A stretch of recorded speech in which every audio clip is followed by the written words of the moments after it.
want to start by saying something very real and very honest. It feels strange in a lot of ways to be talking about healing and alcohol and coping while the world around us feels like it is actively falling apart. We are witnessing political systems actively march towards authoritarianism.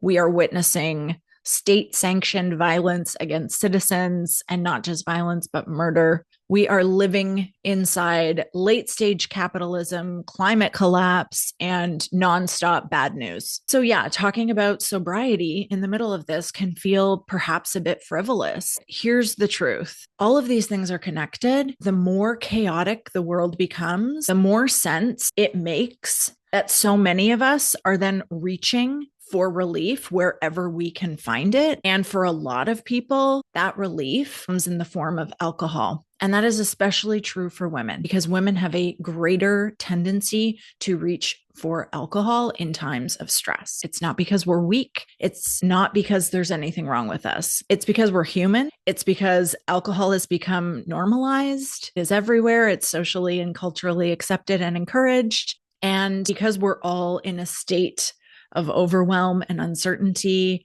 we are really just seeking relief. And alcohol has also been sold to us as a tool for relief and as a tool for coping. That's what we're going to be talking about today. Why alcohol becomes a coping tool to begin with, why it often stops working, what can actually help instead. In my work, conversations about alcohol are not neutral. And the reason for that is because alcohol itself is also not neutral. How it's marketed to us is not neutral. Who it's marketed to and why is not neutral. And who pays the highest price for consuming it is also not neutral. Women experience the negative effects of alcohol faster and with lower amounts. Folks in the LGBTQ plus community experience significantly higher rates of substance use and addiction and mental health challenges. And yet alcohol is sold to us pretty consistently as self-care, relaxation, reward, stress relief, thing you deserve after a hard day. We've been quietly and consistently taught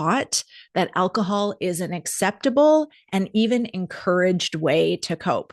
Think about how normal it is to say and hear things like, I need a drink, or pour yourself a glass, or let's grab wine about it. That is not random. That's culture, and culture shapes behavior. If you have learned to associate alcohol with relief, please know that that did not happen in a vacuum, nor is that neutral or accidental. What's also really important to know is alcohol, most people's cases, was never the root problem. And this part really matters. Alcohol is rarely the root. Alcohol is usually the tool, a tool you picked up to survive or to cope. Maybe you drank to cope with anxiety or loneliness or grief or burnout or trauma or the relentless pressure of modern life. At some point, alcohol probably worked. It took the edge off. It softened things for you. It created a temporary sense of ease. And if something gives you relief, your nervous system learns that was helpful. That is basic neurobiology.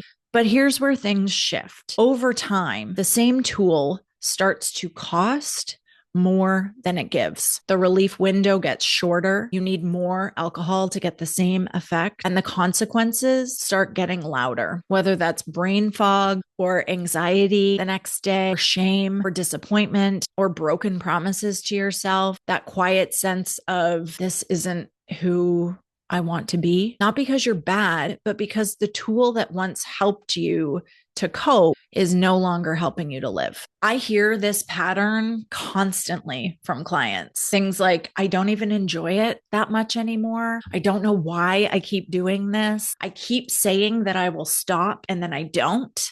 That gap between who you are and how you're living starts to hurt. And instead of getting support, most people turn that pain inward. And the dialogue sounds like, I'm weak. I have no discipline. I don't want it bad enough. I'm not trying hard enough. No, please hear me when I say no. You are a human who found a tool that worked for a while, and now you need new tools. That's it. Not a moral reckoning, not a character flaw, a gap in your skill set. One of the biggest myths about changing your relationship with alcohol is that the solution is simply stop drinking. Just don't do that. But removing alcohol without building new capacity leaves a vacuum. If alcohol was how you relaxed, how you decompressed, how you self-soothed, how you shut your brain off, what happens when it's gone? This is where real transformation lives, not in deprivation, but instead in capacity and building your capacity to heal, capacity to feel, capacity to rest, to regulate, to ask for help, to create relief intentionally. That is the work. I want to be crystal clear on a few things. First, wanting relief is healthy. Feeling overwhelmed by the state of the world is also healthy. And frankly, human nervous systems were not designed to engage in 24/7 global trauma access. Our brains and our bodies were simply not built for that. So of course we are overwhelmed, and of course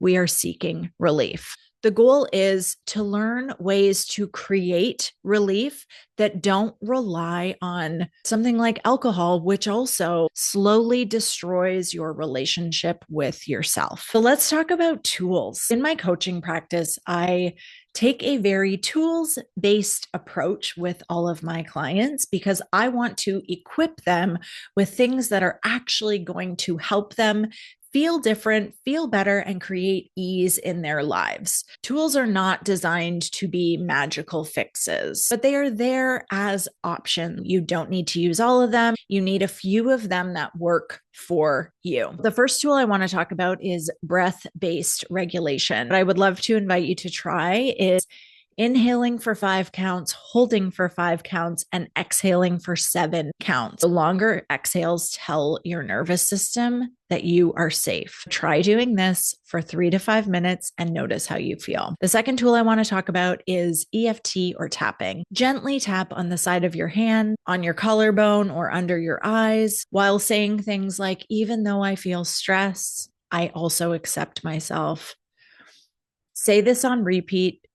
2 to 3 minutes can shift a lot. The third tool I want to share is micro mindfulness. If you're having a moment of anxiety, name 5 things you can see, say 4 things you can feel, 3 things you can hear, 2 things you can smell, 1 thing you can taste. This pulls you out of spiraling and into the present moment. Within my coaching practice, I use a lot of nervous system regulation practices. So whether that is the butterfly hug, the physiological sigh, lateral eye movements, or humming, I will link all of those tools and videos to those tools in the caption so you can go learn more about them and try them out yourself. The 5th tool I often recommend is gentle movement. This actually looks like some slow yoga, some shaking, some stretching, some walking. Moving is really helpful to discharge stress hormone. Give that a try the next time you're feeling a little bit stressed. In addition to being a dual certified coach and an EFT practitioner, I'm also a yoga and meditation teacher. Meditation is often a tool I recommend to my clients. Start with 5 minutes daily. Use a guided meditation app. Personally love the Insight Timer app. Start with 5 minutes, focus on consistency, and see how it helps you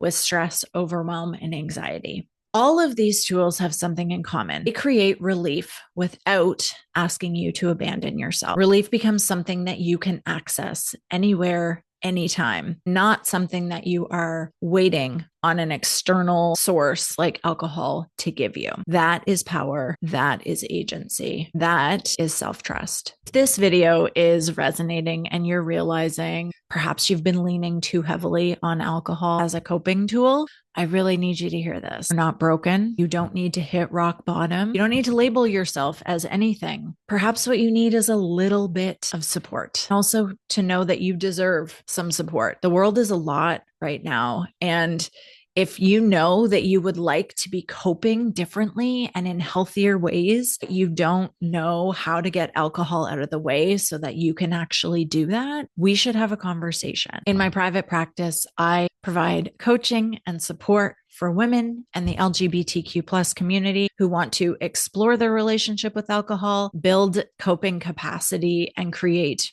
real relief for themselves. Check the links below so that we can connect. There is no pressure. There is no shame, just a conversation. If that feels helpful for you, feel free to like and subscribe. As always, I'm cheering you on. Thanks so much.